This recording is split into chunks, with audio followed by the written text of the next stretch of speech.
Boa tarde, pessoal do nono ano, do Integral Colégio de Curso de Araruna. Vamos aí para mais uma aula de História, tá certo? Como ficamos combinado, né? Vamos aí para as correções do capítulo 11, né? Do Brasil, né? Vivendo aí o processo ditatorial, de 64 a 85. Daí eu vou corrigir de forma bem rápida, certo? Né? A videoaula não ficar muito grande, tá? E para que vocês também, né, consigam anotar aí, fazer essas correções, né, da maneira mais rápida possível, tá certo? Já que estamos fechando aí o terceiro bimestre, né, já está praticamente fechado. Então vamos lá, tá certo? Abrindo os livros, né, livros didáticos, lá na página 30, né, a sequência, né, dos políticos populistas vai ser 4, 3, 1, 2, 5, certo? Na página 32, né, falando aí sobre a ditadura civil-militar no Brasil, você vai assinalar a alternativa incorreta, que vai ser a letra E, né? A ditadura não, ela não vai atender a reivindicações dos trabalhadores, não vai mesmo, tá errado. Passando para a página 34, né? Também coloquei aí no slide, é FVVF, né, desculpa. Na página 35, né, vocês vão pesquisar sobre a UNE, né, a União Nacional dos Estudantes, que foi uma das instituições, né, podemos dizer assim, que mais se oporam ao regime militar e que mais foi perseguida, tá? E a UNE, ela participou de muitos processos, né? Participou dos governos populistas, né? Criticando, enaltecendo, fazendo oposição, criticou o processo ditatorial, participou de movimentos de educação, como a Univolante, né? Que andaram por muitas regiões do Brasil, analisando, né? E percebendo, vendo como é que era a situação educacional brasileira. A Uni participou de processos, né, da cultura também, né, de muitos movimentos culturais, muitos movimentos artísticos. É bem interessante aí que vocês façam essa pesquisa até para aumentar o conhecimento de vocês, é importante, certo? Agora, na página 37, né? Página 37, 37, né? No que diz respeito, tem um texto na página 36, a gente vai falar sobre ele, tá? No caso, é sobre ele. Ele diz o seguinte, no que diz respeito à renda dos trabalhadores brasileiros, é possível afirmar que ela aumentou ou diminuiu durante o período militar? Ela diminuiu consideravelmente, né? Inclusive, eles trabalhavam mais e ganhavam menos, certo? Questão 2. De que forma esta prática econômica afetou a classe média? Beneficiou, claro, né? Beneficiou, vírgula, já que contribuiu para o aumento de seus salários, que se traduziu em um acelerado padrão de consumo, principalmente de bens duráveis, né? Automóveis, eletrodomésticos, né? Bens duráveis. 3. Pode-se afirmar que a ditadura civil-militar contribuiu para o processo processo de concentração de renda que caracteriza o Brasil atual. Aí você vai dizer sim ou não e justificar, né? Eu colocaria sim, né? Contribuiu sim. Por quê? Porque acentuou a concentração de renda, né? Os ricos ficaram mais ricos, os pobres ficaram mais pobres, né? Desempregados, passando fome. E os ricos não, eles aumentaram seu padrão de vida, tá? Porque as políticas da ditadura militar agradavam e beneficiavam apenas essa parte da população, certo? Página 38. Quais são os países latino-americanos citados no texto, que é o texto sobre as comissões da verdade, né? que contaram com comissões da verdade. Aí vai ter o Haiti, vai ter a Argentina, o Equador, a Guatemala, Chile e Peru, certo?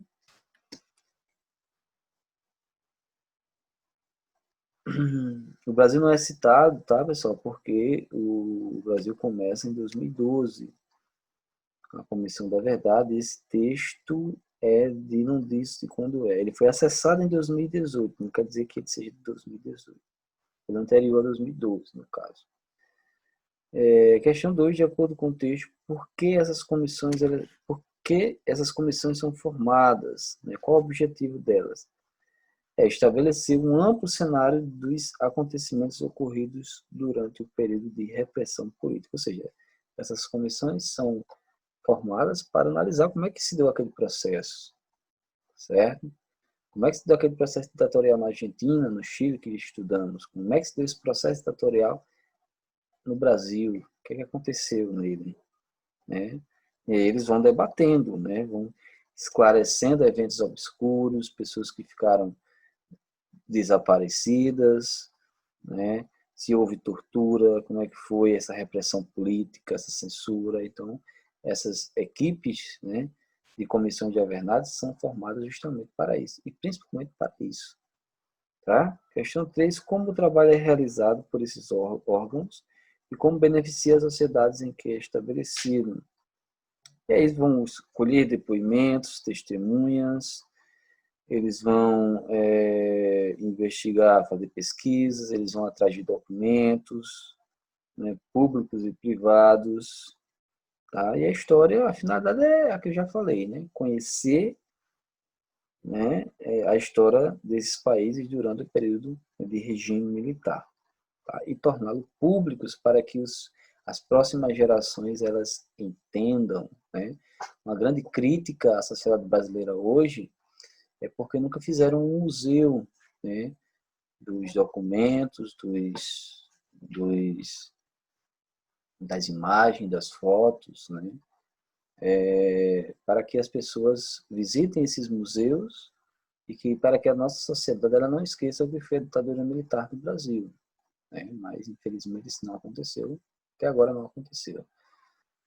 Né? Inclusive, os arquivos da ditadura militar ainda continuam arquivados, fechados, certo? Página 39, e aí a página 39 já traz uma pesquisa que vocês devem fazer, né? Pesquisar sobre a Comissão da Verdade no Brasil, datas de início e de finalização dos trabalhos, objetivos esperados pelo trabalho da comissão, conclusão de trabalhos realizados. Vocês pesquisam e preenchem aí aquelas anotações, né? Como é que se deu aquilo ali. Página 42, né?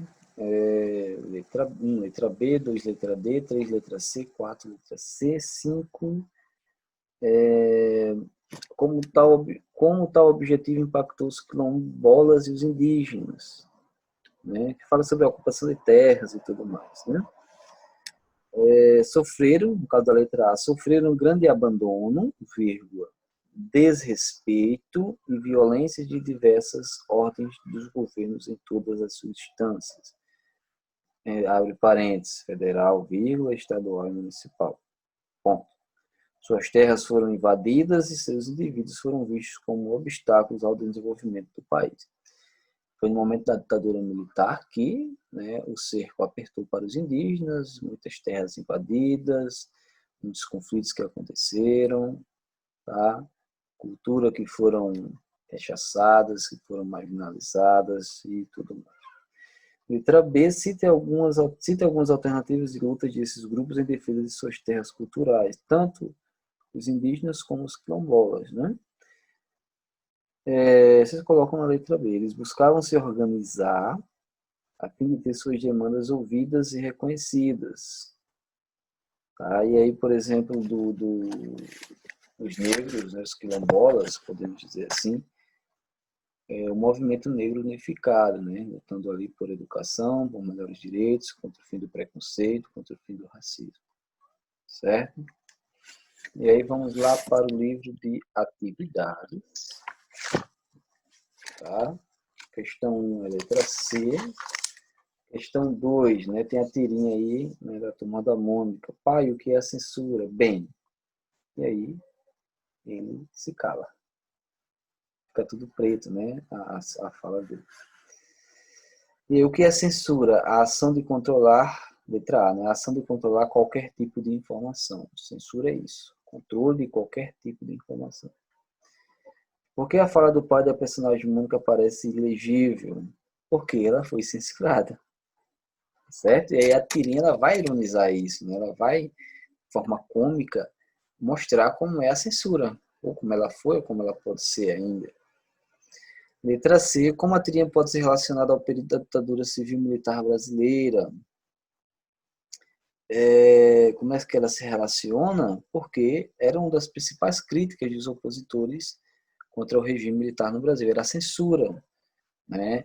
Eles criticavam porque eles não queriam que os militares censurassem os meios de comunicação, eles queriam mais liberdades, eles queriam que as pessoas tivessem, que as pessoas pudessem se expressar, inclusive os meios de comunicação. Por isso que a charge ela está relacionada. De quais os principais grupos da sociedade que foram censurados pelos militares? Estudantes, principalmente, trabalhadores, grupos envolvidos com a arte, comunicadores, músicos, né, jornalistas, escritores, radialistas, intelectuais e tudo mais. Certo? Na questão 3, vocês vão escrever um texto, né, sobre a Comissão da Verdade. Né? E aí vocês podem dizer, né, que foram criados com a intenção de apurar os casos de violação dos direitos humanos e auxiliar no julgamento deles. Tá? As comissões da verdade exercem papel fundamental no rompimento do silêncio em torno de casos de violência, que muitas vezes são deixados no esquecimento ou são negados. E a comissão da verdade ela vai fazer isso. Ela vai buscar, né, o que realmente aconteceu, o que de fato aconteceu, quem foi que torturou, quem não torturou, quem foi preso, quem não foi preso. A partir de testemunhos, a partir de pesquisas e documentos. Certo? Na questão 4, a sequência. Deixa eu passar aqui. Vai ser BDECA. BDECA. 5 vai ser VF. VVF. 6 vai ser letra B. Certo? 7, letra C. 8, letra E. 9, letra E também. 10, né, falando aí sobre os indígenas também. Né? Porque a FUNAI, né, não efetiva, porque a FUNAI não foi efetiva, né? Tem um errozinho aí de digitação. Porque a FUNAI não foi efetiva? Porque ela vai ser criada em 67, né? A Fundação Nacional do Índio para proteger os indígenas, mas ela não foi efetiva em seus trabalhos. É isso que o livro está questionando. Porque o órgão serviu como um meio para atender aos interesses do governo, barrando as organizações e as manifestações dos indígenas como cidadãos. Então ele foi criado para proteger os indígenas, mas ao mesmo tempo ele estava barrando as ações dos indígenas e priorizando os interesses desses latifundiários e do próprio governo, certo? Letra B. Quais fatos justificam a falta de visibilidade, né, dos massacres indígenas durante a ditadura civil-militar? É porque, na realidade, os militares, eles silenciavam, né, qualquer tipo de informação que fosse prejudicá-los. Então, eles sumiam com aquela informação, eles guardavam as 7 chaves e tudo mais. Certo? Então, sempre os militares tornavam aquelas informações invisíveis, né? Escondiam aquelas informações. Certo? Então, questão 11, tem ler a ilustração a seguir, vocês vão ver uma palhoça, uma casa, né? Tem um trator lá atrás, né? O quilombo e o trator doido para derrubar tudo, para acabar com tudo, certo? E aí vocês vão falar sobre as comunidades quilombolas na ditadura e pesquisar sobre as comunidades afrodescendentes atuais, né? E aí eu vou ler um pequeno texto aí para que vocês se baseiem.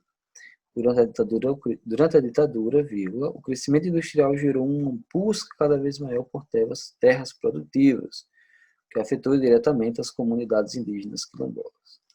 O processo de resistência quilombola e a luta pelo reconhecimento de suas terras foram marcados pela violência. Quilombolas foram perseguidos e mortos, e boa parte de suas terras foi invadida.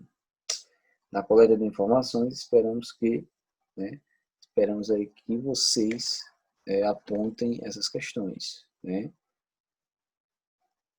E vocês podem apontar também, claro, que os afrodescendentes atuais, né, a questão da demarcação das terras, né, e do reconhecimento como quilombos, ela está garantida na Constituição de 88, né, de 1988, certo?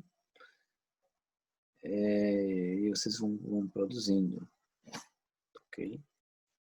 Então é isso, pessoal, né? Um vídeo não quis, né? Eu não queria que o vídeo ficasse tão longo, acho que não ficou, tá? Qualquer dúvida, chama aí no chat ou no privado, tá? Vocês se comunicam com qualquer dúvida, certo? Então tenham uma ótima tarde e até mais.